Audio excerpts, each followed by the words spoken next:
a beautiful Sunday evening, day number 7 in the month of December 2025. Good evening, folks, and welcome to Iron Port here on Metropolitan Television. Iron Port is proudly brought to you by the Ghana Revenue Authority, GWEL PLC, Serene Insurance, Ghana Link Network Services, Meridian Port Services, MPS, and indeed Phoenix Insurance. The show is proudly powered by the Ghana Ports and Harbours Authority-GPHA, and our media partner on this journey of a lifetime is the Business and Financial Times, the BNFT. Now, if you want to have a grasp of all the transpired on the show tonight, make a date and grab the Thursday edition of the BNFT, and you'll be able to read all that happened here on the show. Tonight, we are streaming live on our social media pages. On Facebook, we are live at Ghana Ports and Harbours Authority.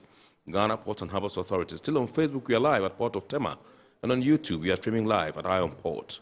Now, as usual, we're getting interactive with you, and so all you have to do is sit back, relax, grab your phones, and send us some messages and comments ahead via our dedicated WhatsApp line, which is 0538-037353, 0538-037353. When the time is ripe and I pick signals from the production team, we shall activate the phone lines for you to call in and contribute to the discussion. My name is Kennedy Mona. We are going for a quick break. When we return, we'll continue the show. Please stay with us.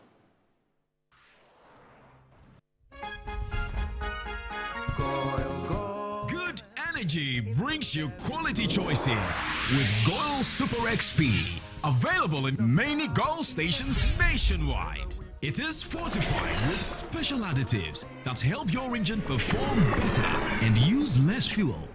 Branch into a Goil station today and energize your ride with Goil Super XP, compatible with most vehicles. Goil Super XP, Wufilia, huh? Wubefi. Goil, good energy. Yeah.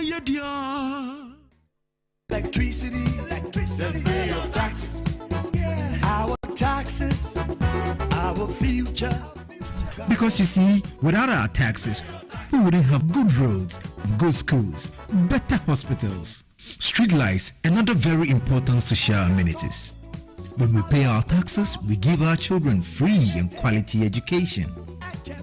My money too small. Why should I pay my tax? Look, small. Salifo, it doesn't matter how small or big your business or income is. You still have to pay your taxes.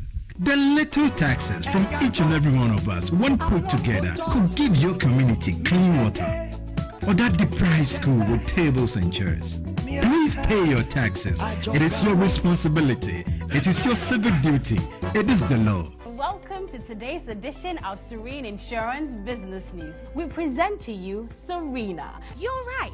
You can complete an entire insurance process for the purchase of any motor and other insurance products, from onboarding to issuing a motor insurance sticker and policy certificate, all on WhatsApp in less than 10 minutes. Serena is simple to use and it prioritizes user ease and flexibility. You can either use voice notes or text to effortlessly issue your instant policy, cross-platform renewals, claims, and also process your payments through mobile money, Visa, and MasterCard. To engage Serena, just search for Serena Insurance on all social media handles and scan the Serena barcode or save her number 0500 517 114 and start chatting her on WhatsApp immediately. There you have it. Serena is not just a tool, it's an innovation by Serene Insurance designed to redefine how motor and travel insurance are accessed and managed. Speed, convenience, and reliability.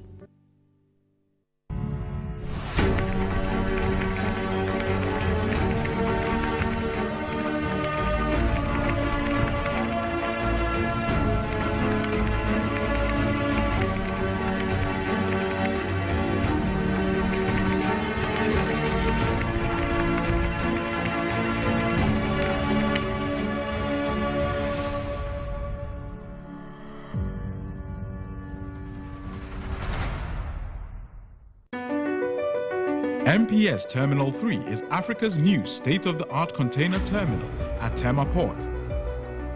For manufacturers, agro-processors and traders, the new port means business can be done faster.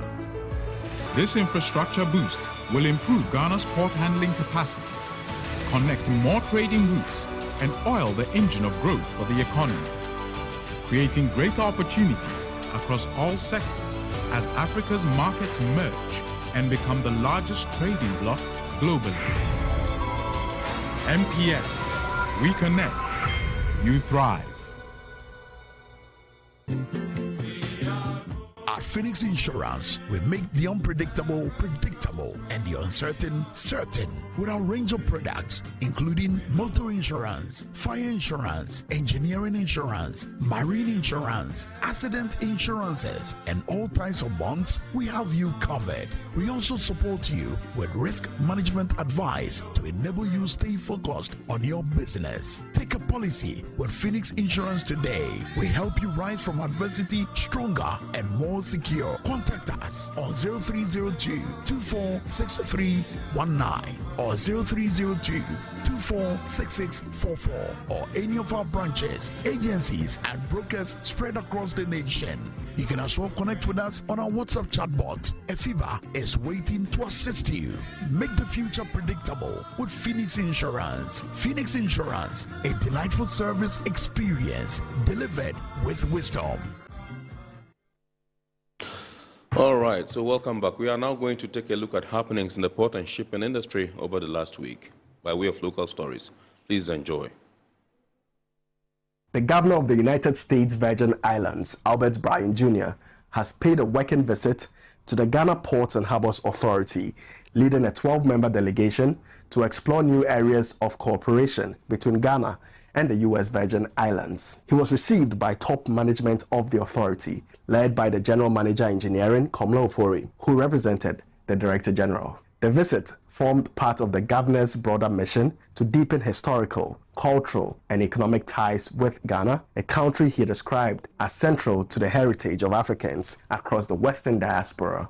During the meeting, the U.S. Virgin Islands delegation expressed strong interest in scaling up cargo throughput between the two sides. Governor Bryan said he was impressed by Tema Port's 2 million TEU milestone and emphasized the strategic advantage of leveraging the Virgin Islands status as a U.S. port to facilitate smoother access into the American market. He also shared insights into the immense potential of cruise tourism for Ghana, revealing that the Caribbean nation is currently expanding its deepwater port to accommodate the largest class of cruise vessels.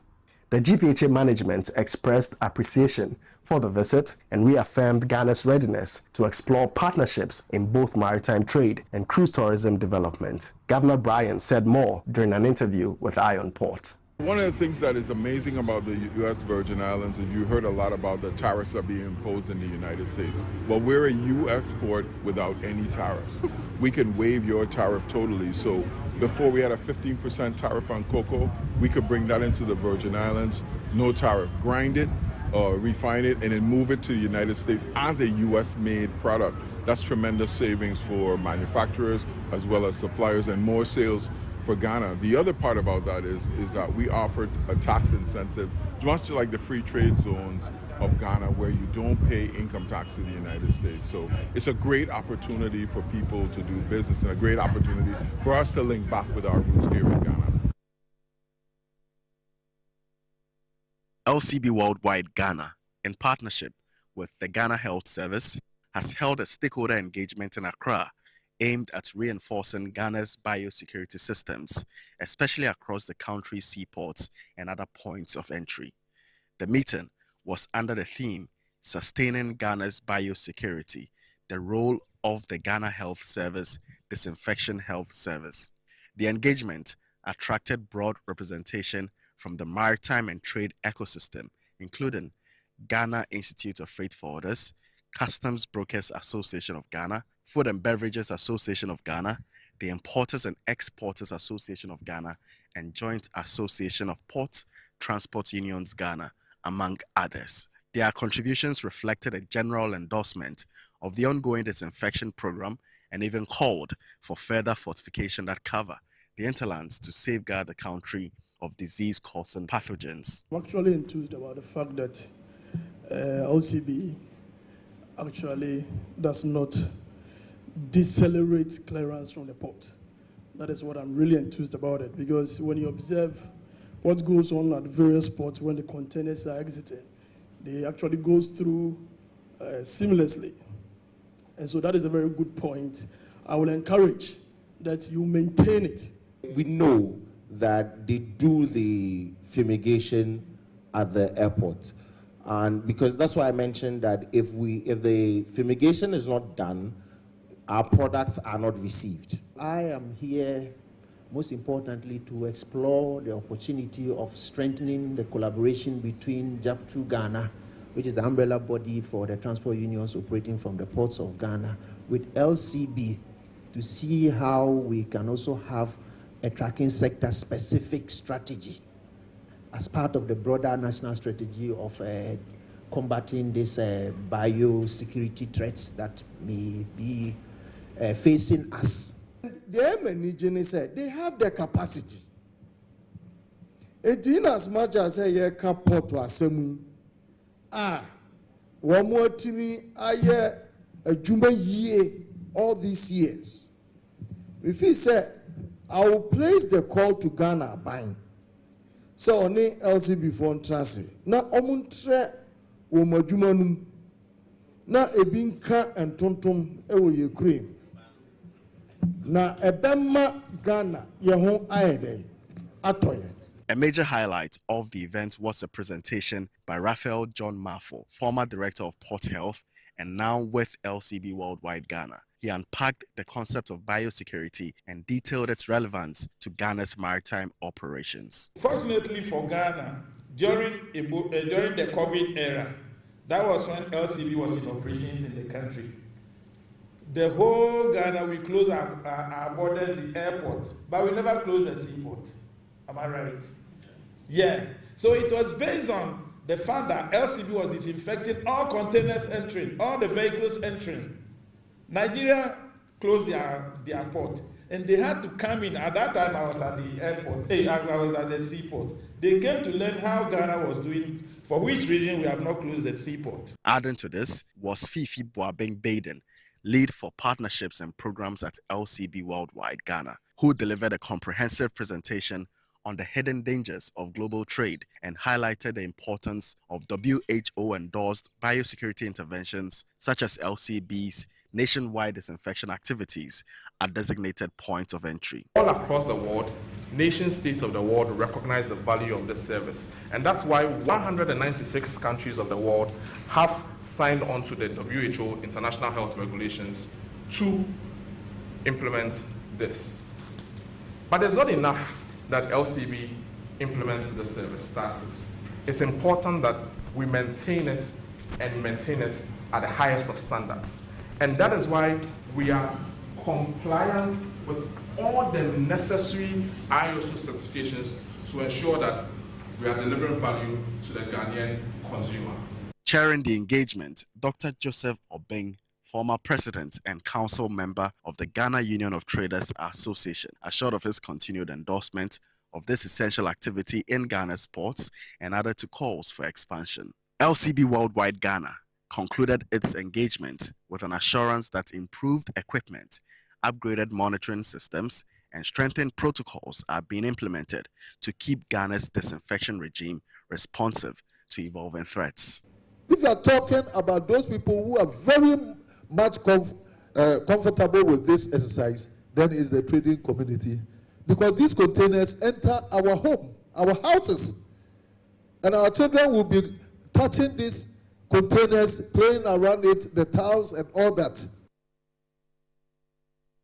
The Ghana Ports and Harbours Authority has held a pre-Christmas sales and exhibition dubbed Bonyedra.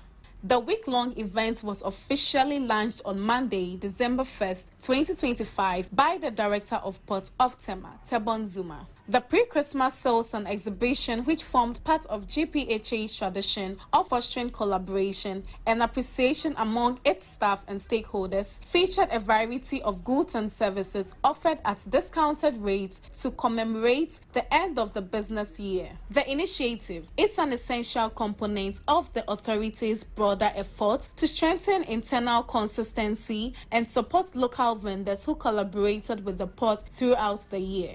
The sales event also provided a platform for staff to interact informally outside their regular work environment, reinforcing team spirit at GPHA as GPHA prepares for new operational targets for the coming year. The director of Port Tema, Tebon Zuma, highlighted that the end-of-year sales served not only as a welfare gesture but also as an opportunity to acknowledge the collective contributions that have sustained port activities in an increasingly competitive maritime sector. This Bronyagwa sales is a perfect one, and we think that we should encourage this kind of programs to allow staff to have items at reasonable prices, particularly the livestock items for Christmas, some of the vehicles at reduced prices. It's just a brilliant opportunity to make these things affordable to staff. He added that the authority remains committed to maintaining efficient operations, improving service delivery, and advancing the nation's maritime economy in 2026 and beyond. Some patrons and exhibitors shared some thoughts with Iron Port. The Tema Fishing Harbour has recorded a major milestone with the arrival of the Orange Frost Willemstad, a 137-meter fishing vessel and the largest ever to call at the facility. The vessel docked on Wednesday, November 19, 2025. Port officials say the visit reflects the steady growth and rising capacity of Ghana's fishing industry. The Orange Frost Willemstad stayed at the harbour for 3 days. The general manager of the Tema Fishing Harbour, Engineer Stephen Ampiel, noted that recent upgrades to the facility have significantly improved its ability to receive and manage larger vessels safely and efficiently. Before this one, the largest to have called the fishing harbour was 128 meters.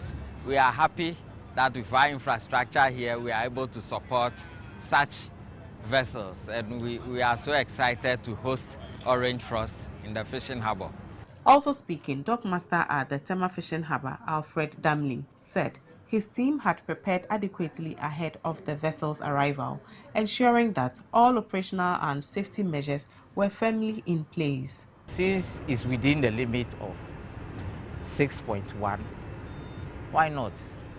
Together with the length of space that we have, why not? We can bring her in, and we just call signals, inform them, and then here we are. An executive of the Fishmongers Association, Daniel Ajete Tete, welcomed the vessel's arrival, describing it as a boost that will improve business, increase supply, and generate more revenue for local traders. And the vessel Kesuaha. The area in the say, you see, I be a benya in Namno more. And the time I and I just say, I do way back continue Amaya. Obey and day. I'm a nominal fruit. Amaya.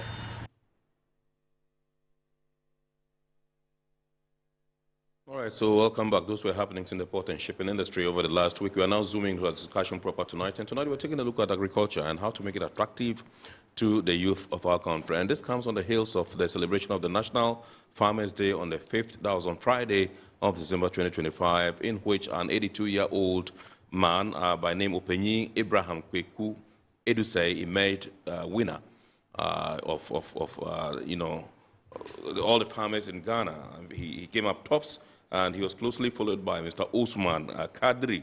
And then the second runner-up also was 63-year-old Charles Jato from the Oti region. And so it begs the question, where are all the youth in the scheme of things as far as agriculture in our country is concerned? Because we have an 82-year-old man who emerged victorious as the national best farmer. And as for Mr. Kadri Osman, we don't know his age, but we are told that the second runner-up, who is Mr. Charles Jato from the Oti region, is also 63 years old. And so we beg the question, what can we do? This has been an age-long thing, a long-standing issue of how to get the youth attracted to agriculture. I must confess that, yes, in some quarters you find the youth, taking agric seriously and really cashing in on that particular sector or business. And so that's what we're discussing today, and we couldn't have had better personnel or better experts to come have this discussion with us, but Mr. Philip Abayori, who is president of the Ghana Agricultural Chamber of Commerce. Good evening, sir, and welcome. Fine evening. Thank you. Mr. Abayori is no stranger to Iron Port. He was here a couple of weeks ago on a different discussion, and I think it panned out pretty well. Also in the studios with us, no stranger to Iron Port, Mr. Kadri Rashad, who is Executive Director of PropLife Ghana. Good evening, sir, and welcome. Thank you very much, Mona. Thanks for having me. Absolutely. Yeah. The last time you were here, you came in a different capacity. And so I'm told there's mighty elevation. Sure. Congratulations. Thank you very much. Awesome. Yeah. All right, let me begin with Mr. Abayori and find out from you. Friday was National Farmers Day, like I mentioned in my preamble, and I'm sure you followed the event. You probably were there yourself. So tell us, how did it go for you? Yeah, the day was a very remarkable day. Full of joy and excitement for the farmers across the country. Right. We the farmers, production to feed our population is one of the cardinal points of the farmer. Absolutely. So we are very excited for being honored as the contribution that we are offering to the nation. Right. So the farmers, the day was a very exciting day for all of us, and we are very happy. Absolutely. Rashad, how did it go? It went well. At least we set aside a day to honor our gallant farmers who put food on our table. Our food security initiatives couldn't have been met without their efforts. Right. It's been a winding season, and thanks be to God, the yields have been okay. And we just had to set this day aside to say thank you to all the farmers and to the award winners. Absolutely. All right, so let me begin with you and find out from you. Like I said, getting the youth involved in agric has been a long-standing issue. Sure. They don't see it as something that is business. They think that it's only paupers or people who are poor that ventures into farming. And so they zero their minds in on the old farmer with the hoe. If you go up north with the hoe on his shoulder and then perhaps a cutlass in hand and wearing tattered clothes and moving to the farm. And so that's a picture that they have about the farmer, But I think we've gone past that with people doing a lot of commercial, activity as far as agric is concerned. Tell us, what is our bane? Thank you very much, Mona. This is the multi-million-dollar question. I would say it all starts with our career from school building. If you recall, I don't know when you completed your junior high school. Yes. We saw agriculture to be a punishment. Absolutely. If you were in class and then you were making noise or there were some free lessons. They take you to the farm. Exactly. Yes. So even in senior high school. Yeah. Exactly. So right there and there, we formed the perception that agriculture was punishment. So it was very difficult for someone to come out and say he wants to go into agriculture because then we would go into our farms with our traditional hoe and cutlasses. Yes. And that is what has formed our opinion till this date. I think now we have to make a conscious effort to move away from the basic hoe and cutlass agriculture to include, like you said, technology. Yeah. As we are now catching up with technology. We are now in an era of AI that we can jump onto. We should make a conscious effort to look at agriculture and agribusiness financing and funding, which are two separate things. Generally, we look at agriculture to be a very risky business. I give you one example. A colleague of mine who was farming soya beans up north wanted to insure his farm against bushfire. And the insurance company told him that they were not ready to insure the farm. Wow. Yes, because bushfires, they said, were high risk. High risk. Up north, exactly. Yeah. So you can imagine the monies that are at stake. So if with looking at the monies that he's putting in, he would rather put it in another venture like Comets that he thinks it can easily be turned over for him to get the monies right there and there. So we need to make a conscious effort, like I said, inculcate technology into our modern day agriculture and move away from the basic hoe and cutlass type of agriculture. We should also be purposeful in driving agriculture financing, tailor-made financial products and services for the youth, so that they can be able to go. We can look at credit facilities. We can have tailor-made credit to support youth in agriculture. Currently, if you look at the the Bank of Ghana lending rate somewhere 19%, and this has even reduced. As early as January, it was somewhere, the interbank lending rate was somewhere around, average was somewhere around 30%. Right. And that is very high. Absolutely. How many youth would have that capital to be able to go and then access finance, to be able to invest into and make profit, the value chain as well? So we should make a conscious effort to develop specific agricultural financing and funding mechanisms for the youth to be able to tap into. We have organizations like the Agricultural Development Bank. Yes, they can. This is something that's a call we are making out for them to develop some of these schemes and make it readily available for the youth to access. We are talking about technology. This is an era where we have AIs and a lot of technologies that this generation that is referred to as Gen Z are particularly very adaptive to. So why don't we look at strategies where we can adapt technology to agriculture? Right. Now we are looking at pest management, early warning systems. We are looking at access to funding. We can have these platforms in the technology, like agri-technologies or financial technologies, that would link the youth to access these financial services. It will link them to markets. It will link them to seeds. It will link them to fertilizers. I mean, so we need to move away from the traditional hoe and cutlass, and then adapt some of these things, like technology I'm talking about. There's a lot we can do. What technology does is that it increases productivity, increases efficiency, and then also promotes sustainability as well. We are in an era where there's a lot of climate change issues. Farmers don't even know when to expect the rains. Absolutely. You sow, and then you are praying to God for the next rains to come. True. If it doesn't come, then you are doomed. That's true. We need to integrate now AI. We can use it to estimate when the rains are coming, when to sow, when not to sow. So these are things that we need to look at. We can also look at issues of mechanization, access to mechanization. And from what you said, that tells you that agric is not just for the illiterates or those that are uneducated. I mean, it's evolving. And we have a lot of even professors, people, PhDs. I mean, highly educated people venturing into agric. So once we make that deliberate effort as a nation to integrate some of this technology and AI into agric to make the services from farm to fork very affordable and accessible to the youth, why not? They'll be willing to move into agriculture. Absolutely. Yeah, and I also recall those days, like when you are asked in the classroom, what do you want to be in future? Everybody mentions bat farming. Nobody wants to venture there. And I know, Mr. Abayori, you have been in this industry for God knows when. I mean, for so long a time. I know at one point you were the president of the Ghana Fishermen and Award Winners Association of Ghana, Farmers and Fishermen Award Winners Association of Ghana. I mean, you've won awards, you've won the accolades, you've seen it, you've been there, you've done that. Tell us, why are the youth shying away from venturing into agriculture?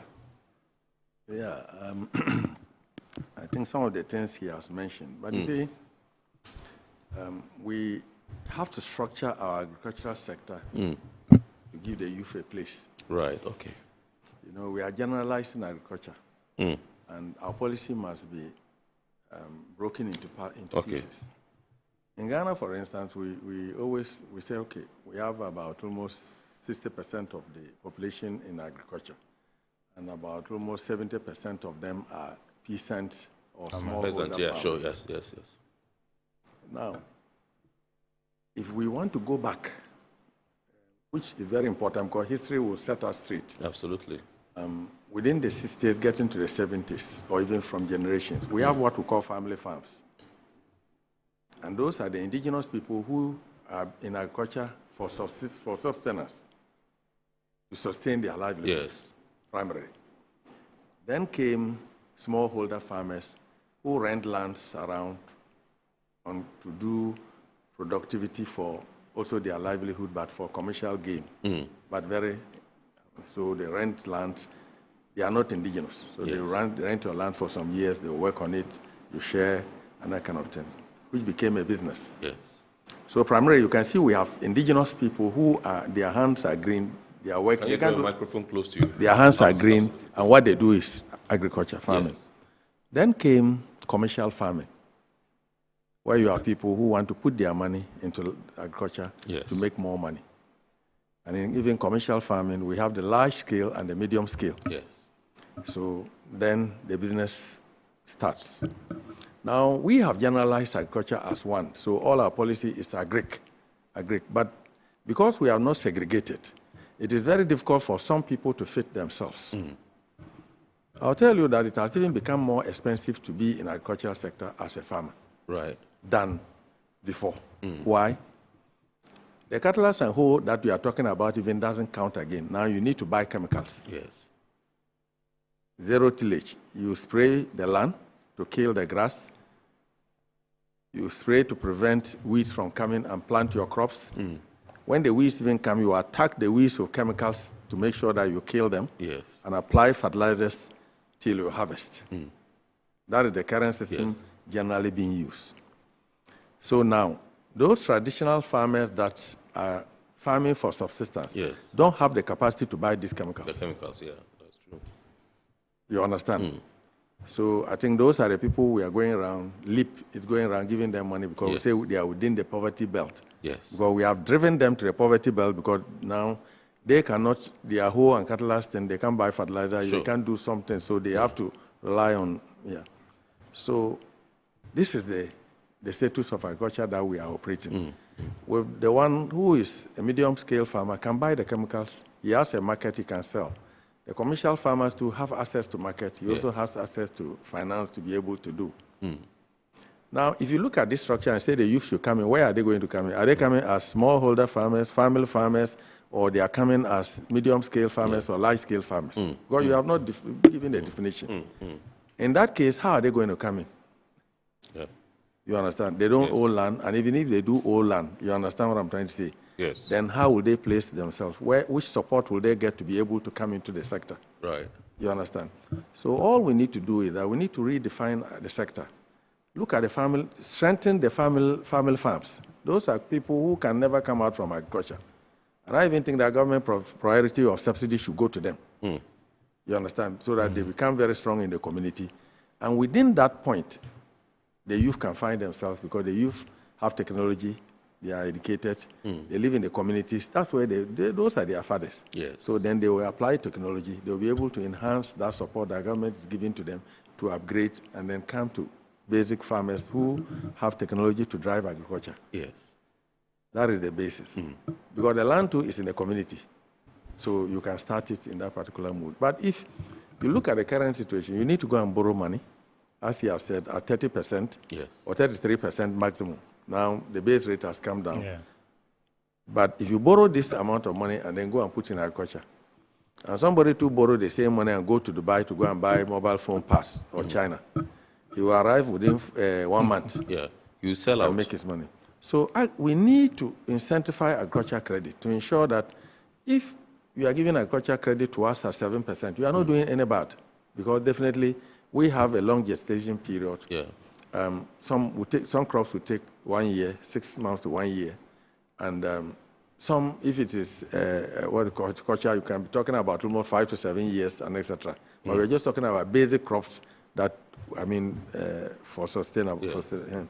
So in this case, agricultural financing needs to be well defined, where we need to get agricultural finance at a lower, you know. I know during the celebrations there were some farmers that called for 2%. You know, commercial. Let's say 5% plus 2 LIBOR, international standard. Right. You go to our neighbors. They are taking agriculture finance at 7%, but they share border with us across the other countries. And we are taking 33%. How can we be competitive? Then you complain that food prices are our food prices are expensive. Yes. The cost, you understand? So that is what we need to look at. The next step is that we need to ensure that we have some vibrant markets. Our post-harvest losses are very high. Yes. The reason is that, I mean, storage and transportation has become an issue. You understand what I'm trying to say? Farmers have a lot of, currently as I talked to you, last year produce are still in the hands of the farmers. Maize, soybean, and some essential crops.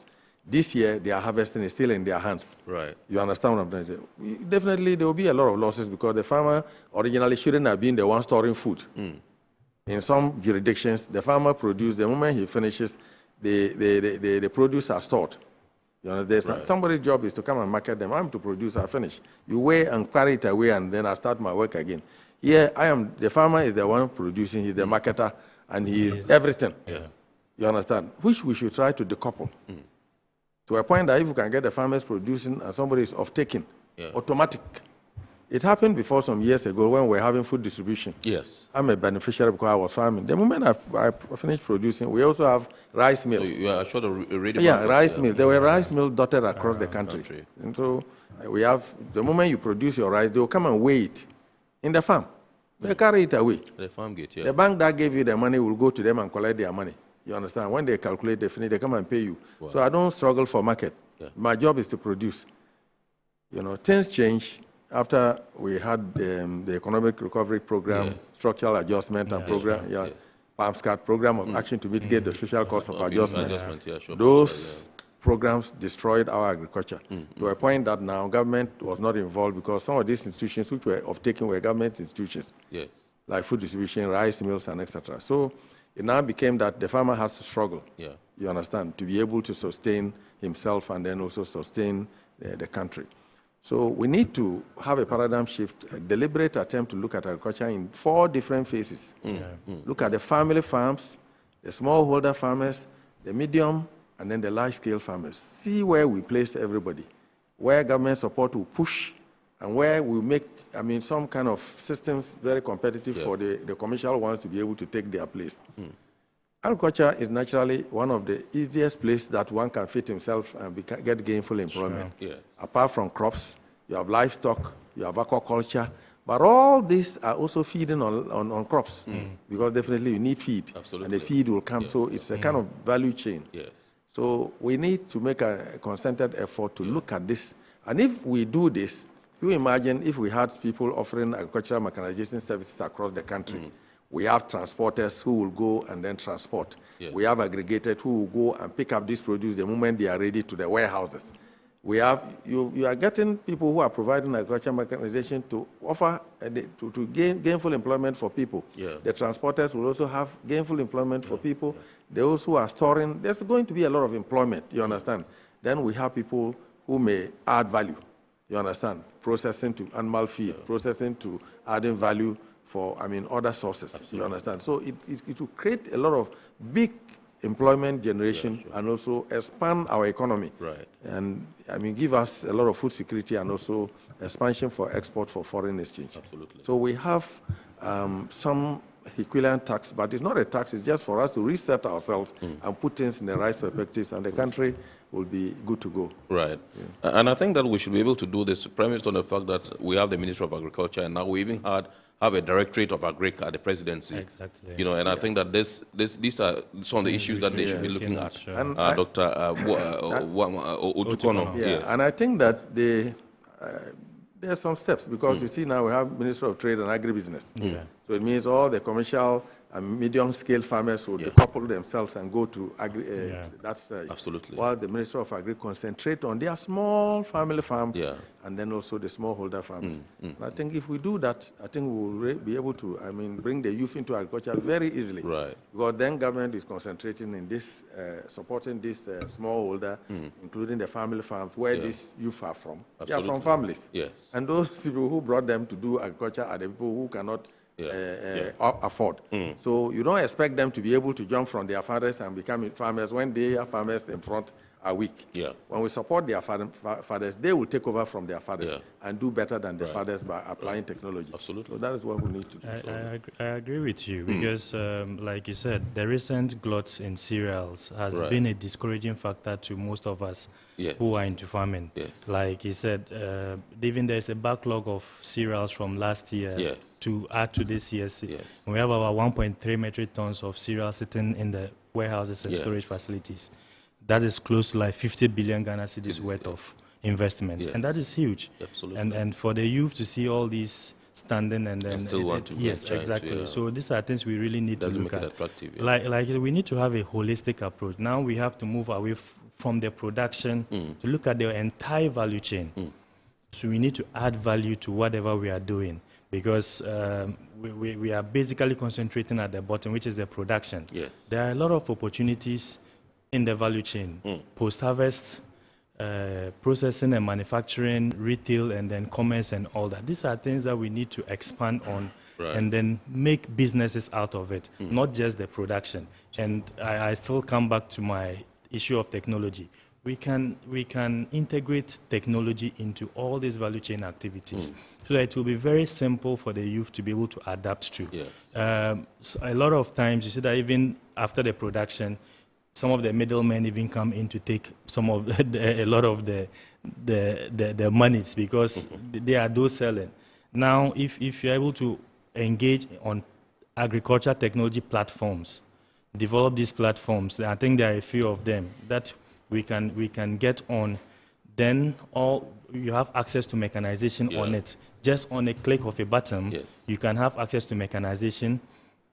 You can have access to extension. Yes. Even currently, if you look at our extension farmer ratio, it is about 1,000 to 1:1,500. Farmers, yeah, sure. One extension officer is to 1,500. But the international standards, we are looking at 1:500. Yeah. So our extension services are stretched beyond limits. So we need to adapt to some of these technology inventions so that we can have easy access to some of these extension services. You don't have to go to an extension officer. Just on a click of button, you're able to queue in what pest and disease invasions are on your crops.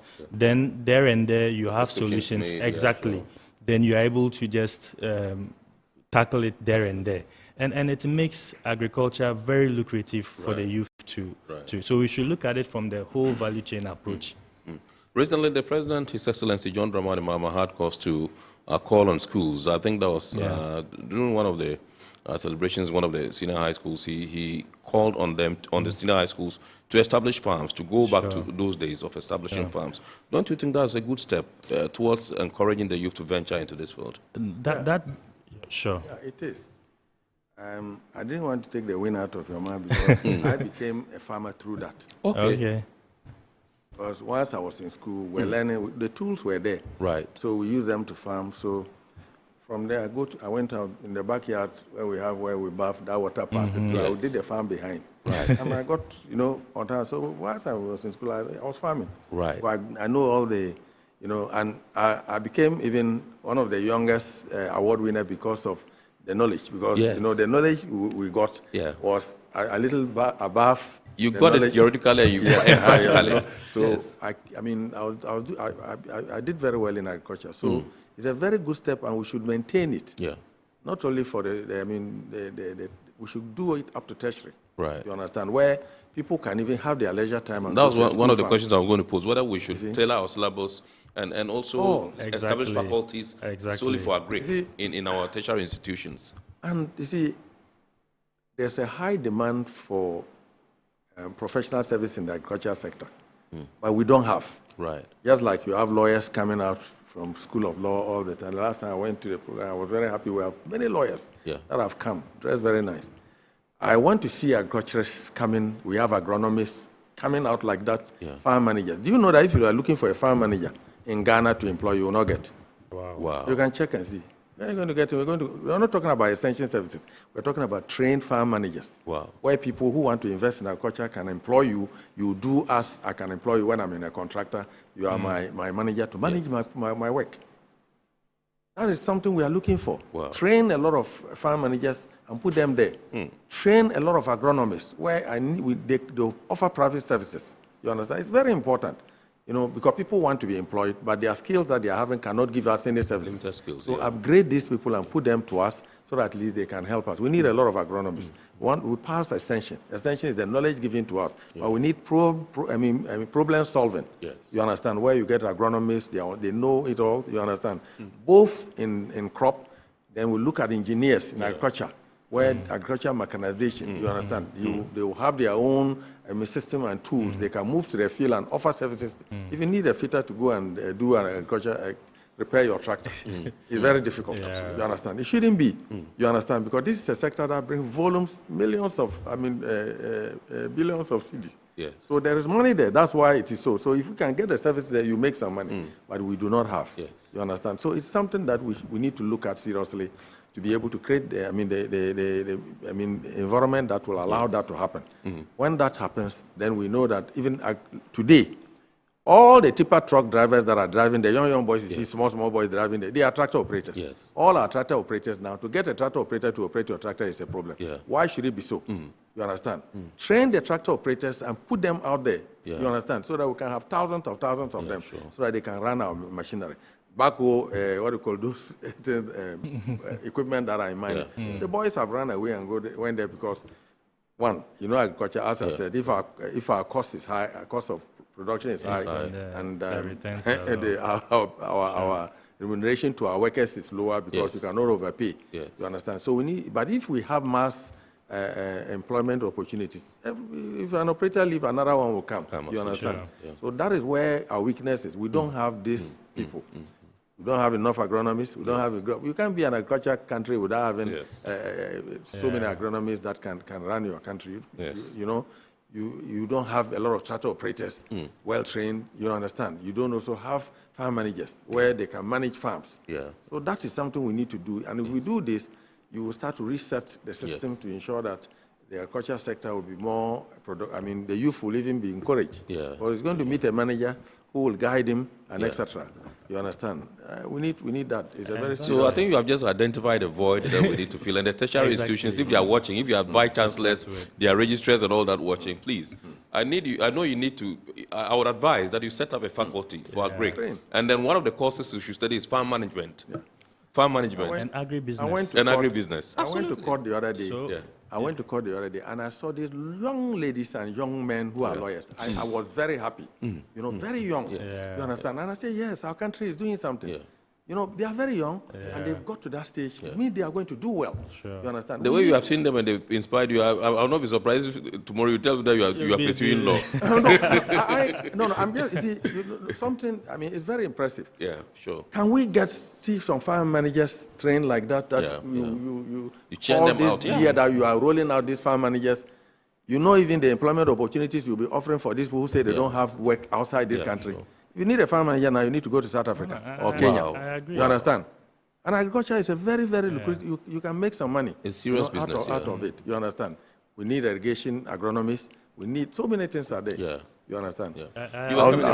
Yes. So, like you said, with the president's appeal for them to start farming, like my brother said, it's a good step. And for me, even beyond that, we should look at, for instance, he has been a beneficiary of some of these initiatives. So we should look at people in his caliber as mentees, so that mentors, so that they can mentor. They can mentor these people right from that level. We can have we can have a lot of them.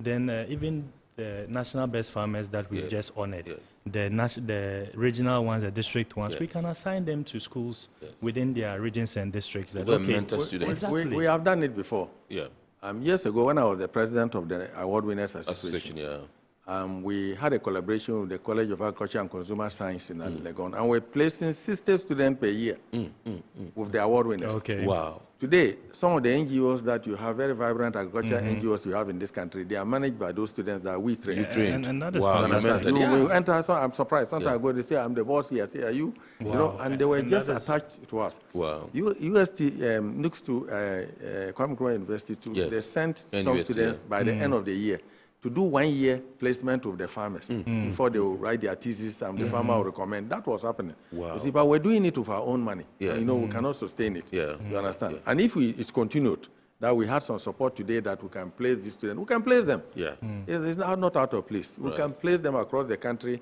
for 1 year each. They will learn and etc. But we need that support to be able to do that. Absolutely. All the national service people that come out, look at the number that comes per year. When I look at them, I say, these are our productive youth that we need to put in the fields. We can put them across the fields you understand, deliberately to produce various crops within the year. Some crops take 6 months.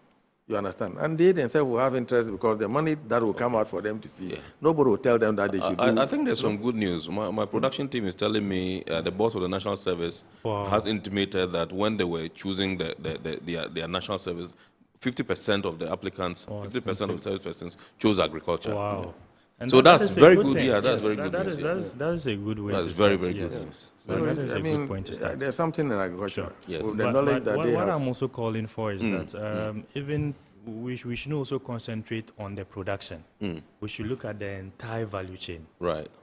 From production, post-harvest management to processing, manufacturing, retail, and commerce. Yes. These are we should spread our tentacles to all the value chain so that we don't just concentrate on the production. Sure. Yes, so we can look at changing our school curriculum at those levels to include agribusiness. Absolutely. So agriculture and agribusiness, taking agriculture as a business.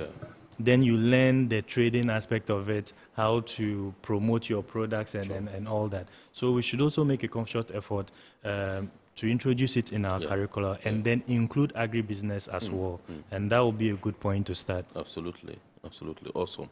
All right. So he mentioned earlier the issue of insurance, where a farmer went to seek the services of an insurance firm to protect his farm and to cover his farm, so to speak. And then the firm ran away.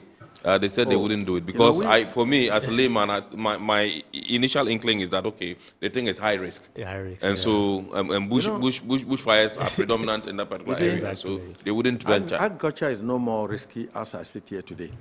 The risk in agriculture has been lifted. So anybody who wants to put your money into agriculture, you just need information. We have the Ghana Agricultural Insurance Pool, which offer insurance, production insurance. Okay. You understand? We have an agreement with them, so we can place insurance across. To place insurance across and ensure that insurance is spread. It's a voluntary one. Ghana Agri Insurance Pool. Yes. Okay. And what they are there to do, they will insure your farm against risks of drought. They will go beyond to do floods. Do they insure against fire? No, fire is something that we need to discuss. I want to even tell you about fire when we finish. You see, we need to get to a point that they can do that. They started first on drought and then floods. That's the risks. Now they've added seed. Right. Wow. Well, in the discussion, we told them that I can do all this and somebody will give me bad seed. They've added seed.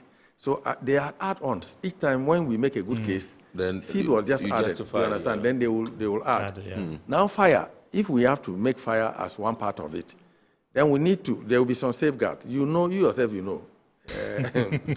the risk, we have deliberate risks and we have risks that is, if you talk about pests, there can be locusts, there can be armyworm. Yes, you can, understandable. But fire, if you are not very careful about fire, we need to be able to convince them. That means that you have to put certain things in place so that in the adverse, that those things are in place and fire comes fine. So that it won't be a point that somebody goes to intentional harvest and go and put fire and say, my fire, we need to look at it. That's true. So that we will be able to convince them that, look, give us fire insurance. But by giving us fire insurance, it means that you yourself, you must have some systems in place that, which are about almost 80% or 90% and give fire to 20%. Yes. You understand? Yes. So that is what we need to do. So we'll be making a case to them.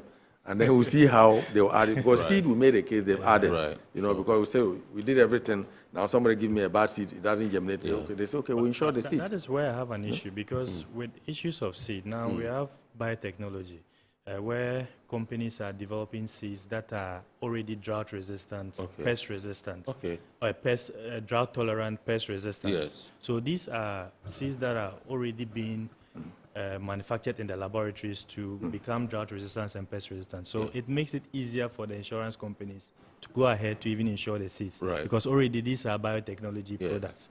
You understand? So it is a safety net for the insurance companies. Sometimes I feel they should also come outside their comfort zone, because issues of fire is a menace up there, up north.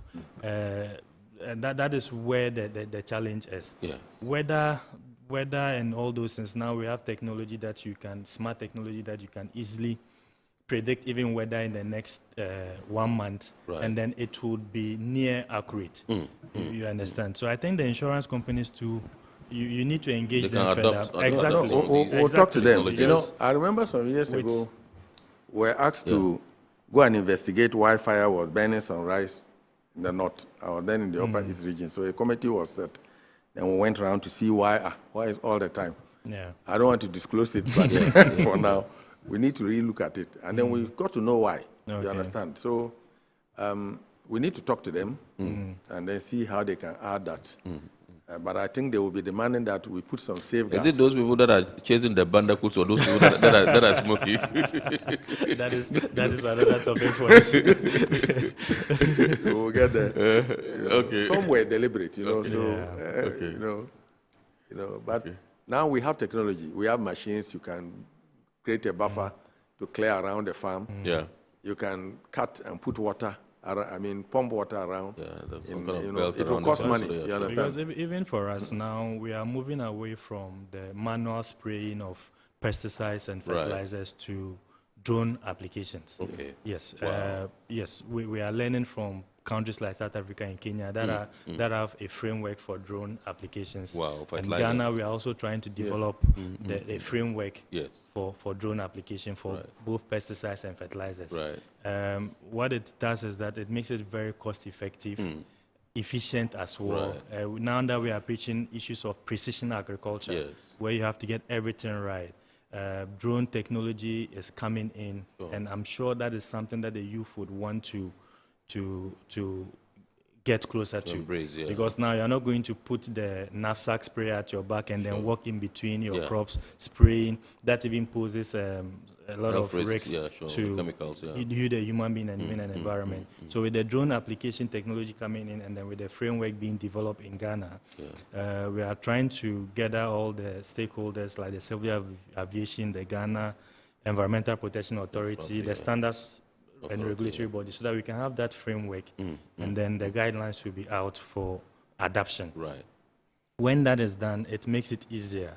You know, pest control would also become very easy. Yes. You can just sit at the comfort of your home, and then you guide the drone to wherever you want, and then you can get exactly the crops that you want to spray, the right quantities and the right dosages as well. Wow. So these are technologies that we are introducing, and I'm sure it would encourage the youth to come into agriculture. Absolutely. Awesome.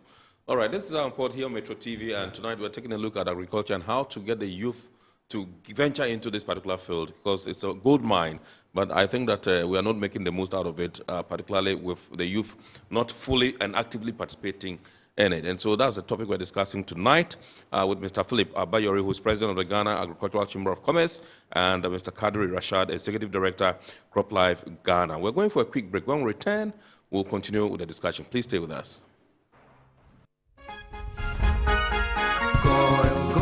Good energy brings you quality choices with Goil Super XP, available in many Goil stations nationwide. It is fortified with special additives that help your engine perform better and use less fuel.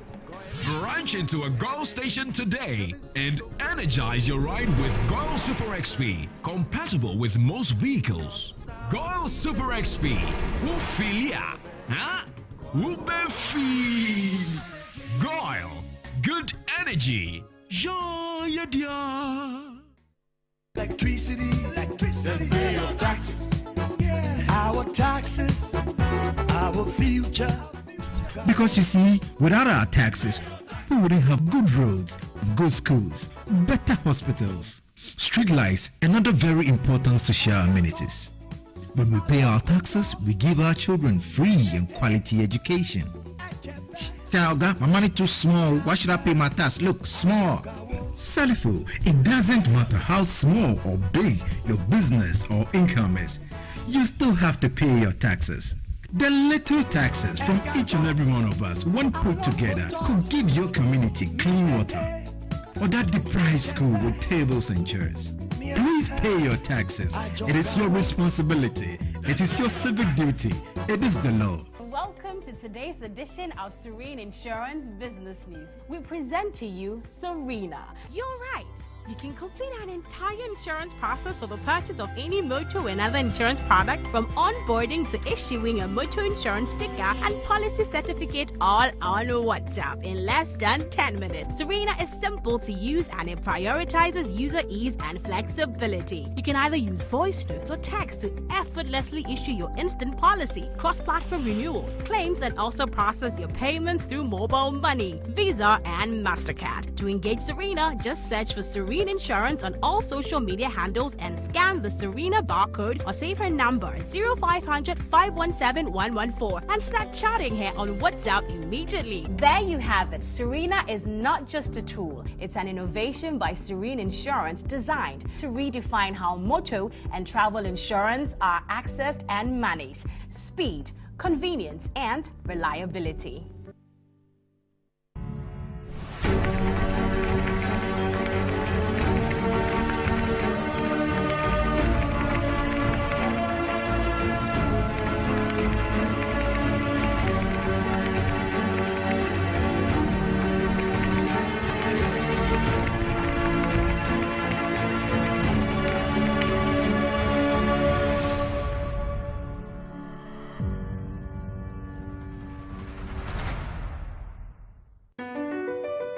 MPS Terminal 3 is Africa's new state-of-the-art container terminal at Tema Port.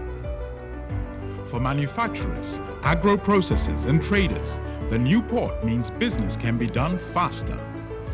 This infrastructure boost will improve Ghana's port handling capacity, connect more trading routes, and oil the engine of growth for the economy, creating greater opportunities across all sectors as Africa's markets merge and become the largest trading bloc globally.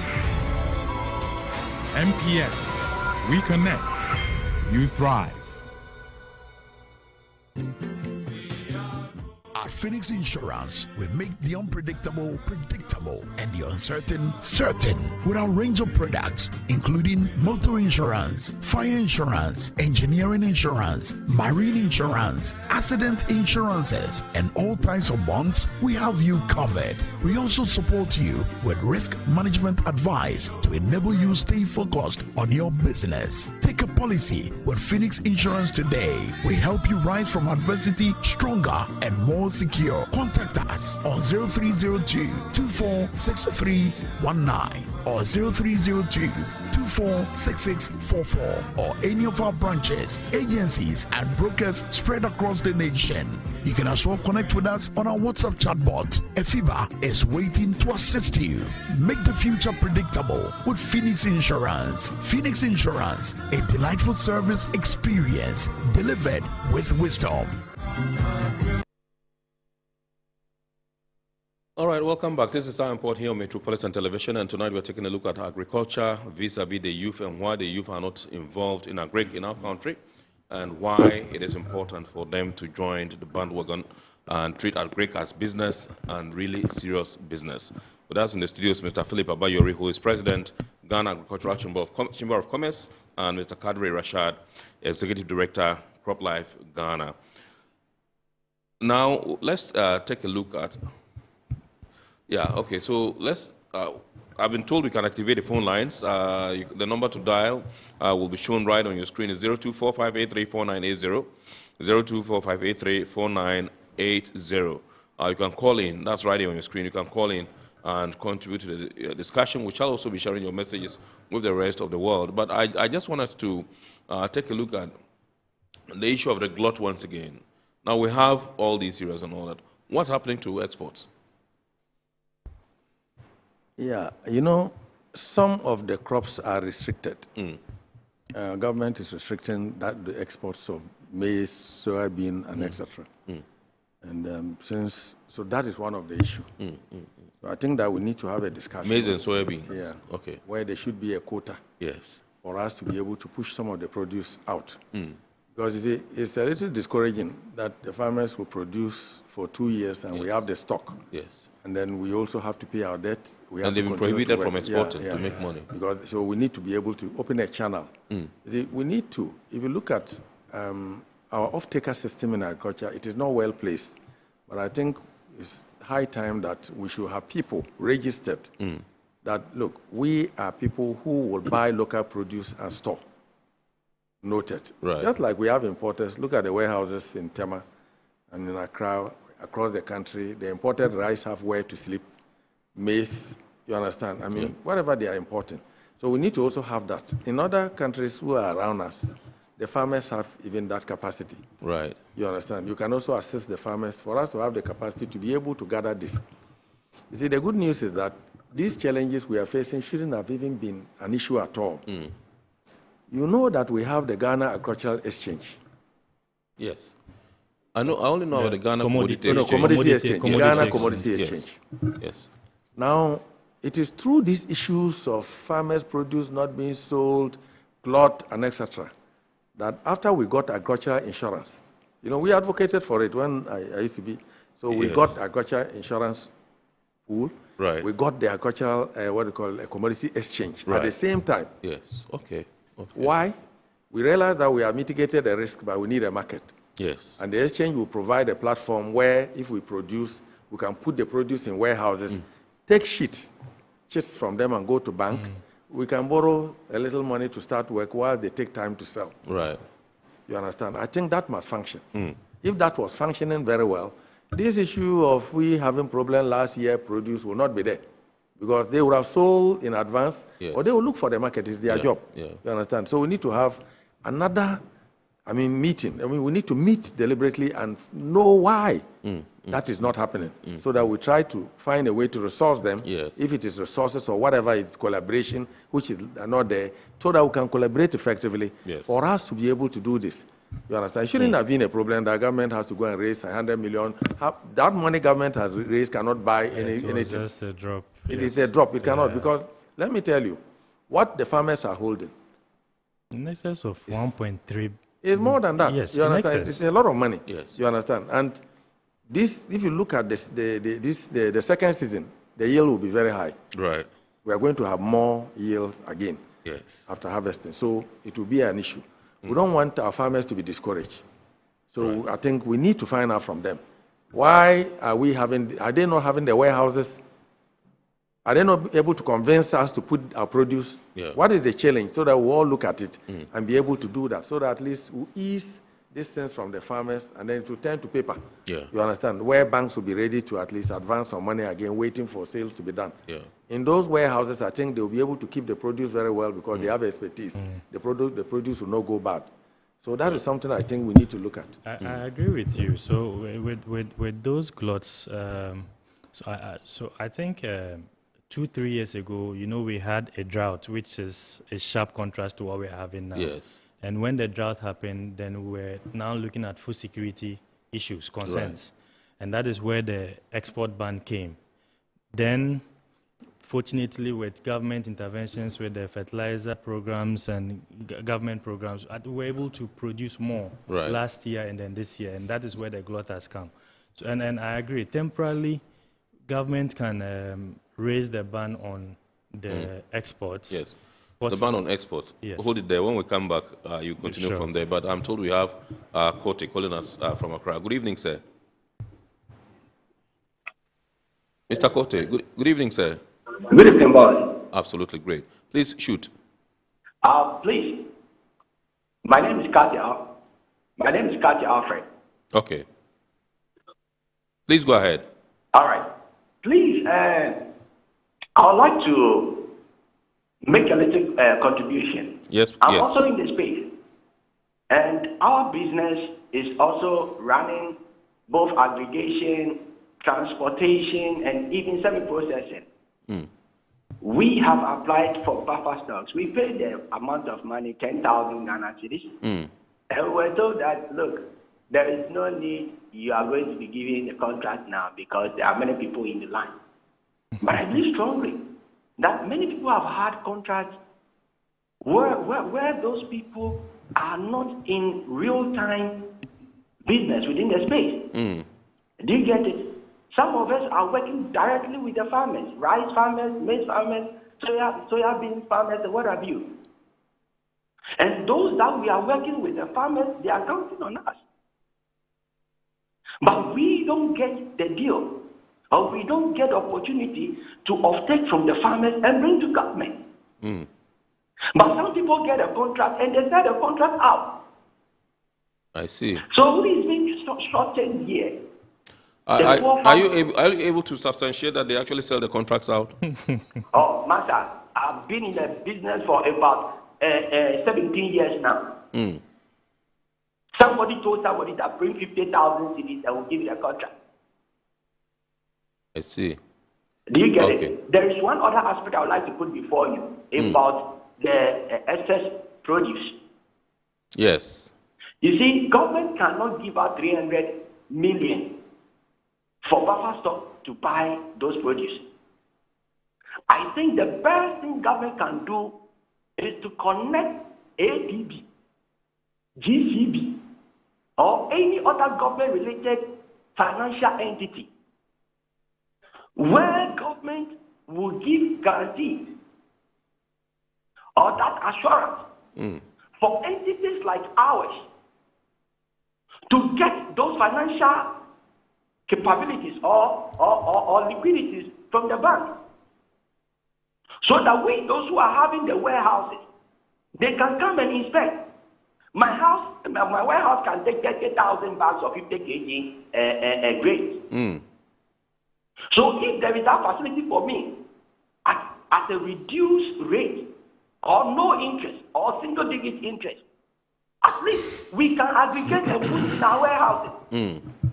If that is not even done, or if some of them are not having these warehouses, right, with the supply or with the support of government, we can get the money, come to a place like Accra, Tema to be precise. There are many warehouses there. We can aggregate for government so that we keep the grains in the warehouses, treat them, okay, all right, and release them as and when they are needed. Point well made. With the officers you have treated them with, 6 years ago we had this same problem. It was with rice and it came to maize. Do you get it? Yeah. It was with rice and it came to maize. 6 years ago we had so much maize in the system. And the borders were open. We had Malians and Nigerians who came in and offered more money to the farmers. Right. They put everything in the system and there was a shortage. Okay. That was where maize went as high as 1,700, and some people even sold theirs for 2,000, 150 kg. If government should open up for them to come and buy again, I promise you within the next 2 years there will be shortage. Right. But the best thing that Agric Ministry and the government of Ghana can do is to open up or speak with ADB or GCB for them to provide their finances. Right. Okay. For us to be buying and placing them in the warehouses. Right. So that these things are released into the system as and when they are needed. Right. And it will help in the price control of these commodities. I think, let me just stop there. There are many people in the system. Thank you very much. Thank you very much indeed, Mr. Alfred Kote. I'm grateful to you for your time. But you would come in. I see you have a lot of comments to make, but you finish with the submission you were making and then we'll with the gluts, yes, it came about because of the food shortage, because as a result of the drought 2-3 years ago. Yes. Now we have a lot of gluts of maize, rice in the system. Yes. Now what government can do, he mentioned 300 million. Even yes, with the 300 million given to buffer stock, it was a first 100 million that was given to them. And then the other 200 million is in the budget yet to be approved. So currently buffer stock does not have that capacity to buy off the excesses. So what government can do is to... We are talking about 10 billion, no, 50 billion worth of cereals, so that is just a drop in the ocean. So government can possibly open up for the export, possibly give 2-3 months, 4 months, to push out some of these gluts for farmers to be able to recover their monies to prepare for the next season. You understand? And if you also look at the gluts that are in the system, especially for rice, we are talking about gluts, yet we are still importing a lot of rice into the market, which is also competing with the rice, the local, the Ghana rice. Right. Now we are trying to promote it, so it's called Ghana rice. And I think it's about time government to get, let's look at the regulatory authorities, Standards Authority, FDA. They can have a comprehensive audit of the rice sector, all the imports. Some of them are not even meeting standards. Right. some of them are evading taxes. Yes. Do a comprehensive audit. Those that are not meeting the standards, then you cut imports of those ones to make way for the local farmers to be able to sell, to cut down the competition as well. So we should think about having a rice sector audit so that we can take away all those imported rice that are not meeting standards to allow market for our local producers to be able to. Absolutely. Yes, Mr. Bayori. You see, I'm thinking what government need to do is that government need to budget money and buy yearly what they want to keep. That's what is happening in every country. During COVID, you realize that foods became an issue. Yes. That India said that they were not going to export again. Yeah, sure. You know that in the Indian government, American government, a lot of the governments across the country are keeping stock of food which belongs to the state. And they keep that food because they know that if something happens, definitely they will need to put it in. Sure. Food security. We need to have that done. Government need to have stocks. It's important. You understand? That so if they will budget and say, look, we want to put 1 trillion every year into government stocks. You understand? Every year they will replenish the stocks. Yeah. You understand? Government has a lot of things that they may want to do. Then we know, you understand, that this particular stocks will be taken off. Those are the stocks. When we trade and export and then there are shortages, government will say, look, I've stopped export from now, then they'll release it into the market. You understand? But if you want us to go and borrow money, use our own monies to buy fertilizers and farm commercially, you say agriculture is business, and then you put a cap that we cannot sell outside our market, and then we are losing. It is counterproductive to commercial business sense. I agree. So we need to look at it because we think that we are having food security. But that is not food security when the farmer is not happy and getting money. You understand? So we need to look at it. You know, sometimes the policy is to help, but it can also destroy the confidence of the farmers. Yes. So we are getting to a point that we want to see it in that way. If government cannot even do that, like I'm saying, cocoa, how are we doing cocoa? We had the Grains Development Board. I think there's a policy that we wanted the Grains Development Board to turn to like Cocoa Board, which would be a body, an authority, Grains Development Authority, which we expected that authority would have been the one to oversee all this. And we'll also have a budget to be able to also have been able to do these government strategic stocks. And then we'll be able to trade fairly. Prices, even we'll look at cost of pricing and etc., so that at least we can be a competitive, you know, as we are here. Some other countries want maize. It's an opportunity for us to produce more maize and sell to them. You understand? It's business. Anytime when we are short, we import. It's business. We make the money. If we are short, we also import from a cheaper country. Business must be universal. But we cannot produce and keep. Soybean, for instance, we have high demand of soybean. Brazil is doing about almost getting to about 2 billion tons, 1 billion tons of soybean export to China. You know it? Brazil came out from the economic issues and became G7 from producing of soybean. You understand what I'm trying to say? America is the same. Today, it is clear that our land is very good for soybean. The Chinese they are exporting to China. They want non-GMO soybean. Last time I met a Chinese company and we had a discussion, they want to have an agreement for us to grow 5 million tons of soybean for them. With a bank guarantee. They have the bank guarantee to guarantee us. Non-GMO. Yeah, they want it. You understand? We are talking. But we looked at it. We are yet to see how we can even get the seed, in quantity of seed to plant. It's a business opportunity. If we can export 5 million tons, we overpass cocoa by the revenue we'll be bringing. You understand? There are companies which came from Qatar, the Gulf countries. They want maize. They are even ready to support. Let them give the opportunity to also support us so that we have that market. We will produce more. We will employ a lot of people. You understand? When we produce, government will say, this is the quota. Send 70% and keep, they'll give us quota. Keep 30%. And you see, we will expand. Now it is like we are squeezing our own agricultural sector not to do commercial business. It's not right. We need to look at it seriously. Right, let's do some messages. Addo Joseph is watching us live on Facebook. He says, I remember agric science was a subject way back in schools where we studied, but what has transpired nowadays, we need to go back to the olden days. Yes, I think I agree. And then Fred is watching us in Bogotanga, that's the Upper East Regional Capital. He says, from the submissions by your panelists, I am tempted to believe that Ghana is now food secure. Is that really the case? Oh yes, we have a lot of food. I can guarantee from any crop, cassava, yam, we have enough. By the market. By the market. So we need to open up. We are not exporting. I think you are in the port. We are not exporting as much. Yeah. So we need to move half of that produce out of this country to bring foreign exchange. And then also to assure that we, the farmers, can have it. At the point where we were food insecure, 2-3 years when the drought came, yes. we had some grains, maize from ECOWAS.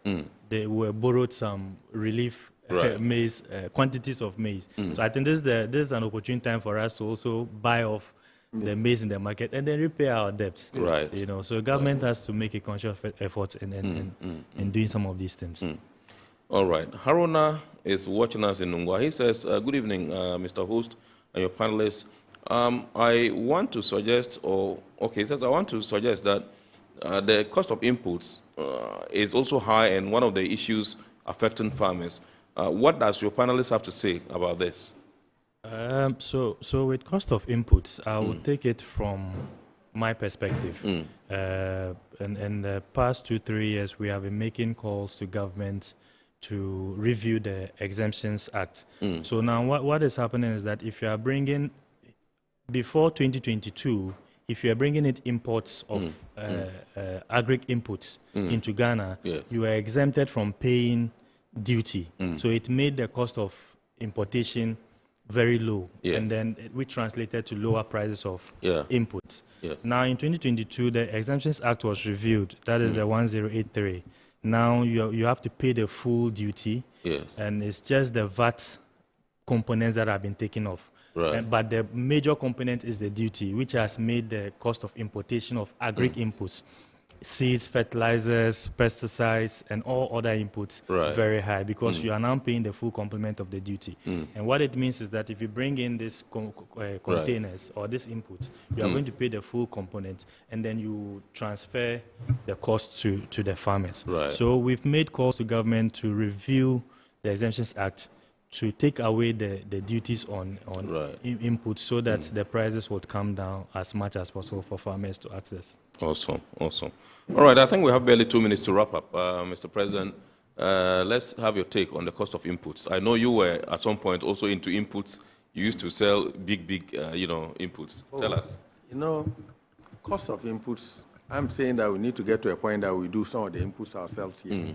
You understand? Locally manufactured, we should do that. Locally because produced, as we want, if you look at the amount of money we spend in bringing inputs, if we also have the factories here to do fertilizers and other things, we should be able to reduce the cost. Right. But in the meantime, definitely we need to have some exemptions to be able to, to run through. We're also looking at if we're able to bring in more, the prices will stabilize. So government subsidy even would have not been necessary. Right. You understand? So we need to look at it in that vein to ensure that at least we get some manufacturers who will do some of the produce, the inputs here for us. Right. Yeah. Just to add to, but I think with the cost of inputs, it also has to do with the dollar rate. That I think during the time that the dollar was skyrocketing, that was when most of these inputs were being imported. And now that the dollar has come down relative to the cedi, I'm sure moving forward, if it stabilizes next year, cost of inputs would relatively be stable, or it will come down. Not to do politics, but the one sector that is ravaging the agri sector is mining. Ghana, Agricultural Chamber of Commerce. What's your take? Yeah, we have advocated that you need to look at it holistically, engage the people, designate areas that they can do that mining, control them, provide all the things that are needed for that particular mining that will be safe. You understand? So that we know here the miners are here, we the farmers are. So that there won't be any indiscriminate mining. We know that some of them have become very stubborn and trying not to listen and etc. But I think we need to have a deliberate policy. They live within the community. They must adhere to the community that they, through their work, they cannot deprive people from getting good water to drink. They cannot also let us have a lot of diseases and not get good food to eat or get bad market because people will think that there are chemicals on the ground. If we can get to a point that they can identify themselves, register, government should register them, get to know them, they are faceless. Yes. Now we need to know them geni, yageni. Yeah. So that they will now be told that this is the way you have to do it. Yeah. If you don't do it, those who don't register, those who have registered will police them. Yeah. So that they can stay in their line and do their Right. work. We'll do our work where we are supposed to do. So that our lands will not be devastated. Absolutely. For mining. Crop Life, just 30 seconds. Yes. Our time is up already. It's been a good discussion, and then we are also encouraging all the youth to take advantage of agriculture. Yes. Now we are in an era of modern technology with AI. We are looking at precision agriculture. So this is a time for the youth to get going in all the value chain activities of agriculture. Absolutely. Thank you very much. Indeed, that was Mr. Kadiri Rashad, Executive Director, Crop Life Ghana, and indeed Mr. Philip Abayori, President, Ghana Agricultural Chamber of Commerce. The two gentlemen will be having a discussion with our experts in the studios today. Good evening. Thank you so much, gentlemen, for obliging us and for coming. And we know as and when the need arises and we call you, you'd always, give us a positive response. We'd like to say a big thanks to our sponsors, Ghana Revenue Authority, Well PLC, Serene Insurance, Ghana Link Network Services, Meridian Port Services, MPS, and indeed Phoenix Insurance. Remember, the show is powered by the Ghana Ports and Harbours Authority, GPHA. Now, we are entreating you to keep watching the rest of our programs here on Metro TV and make a date on Wednesday at 8:30 p.m. and watch our bridge version of Iron Port on Ghana Television GTV. We would, God willing, bounce back next week with another wonderful edition of your favorite Iron Port program. My name is Kennedy Mona. I wish you a blessed week ahead, and we thank you so much for choosing us. God bless, no less. We are out.